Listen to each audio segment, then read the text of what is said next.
Bu ağzını da yiyeyim.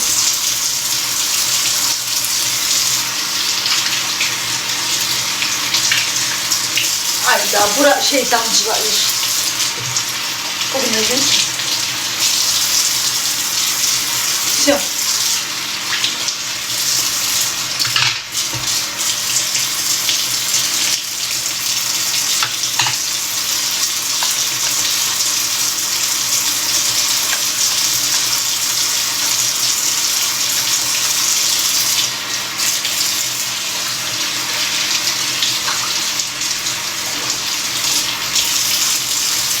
Gedim bir qəşəng paltar giyinim.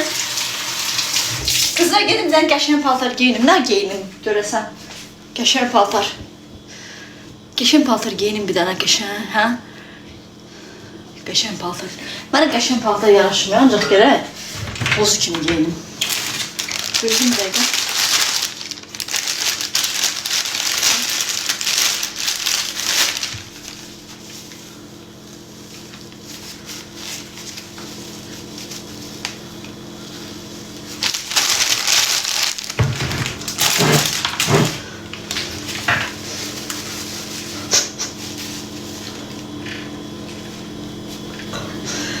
Böyle gitti.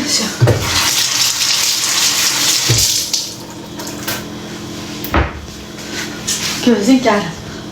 İndi ne yiyoruz? Kızlar bir tane qəşəng paltar tapın.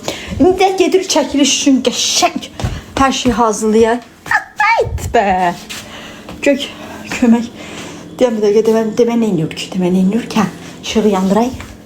Yok, ışığı yandıray. Ha, ışığı yandıray. Ha. Neynəydin? Ağzımı təmizləyirdim. Ha, deməli ağzım buradan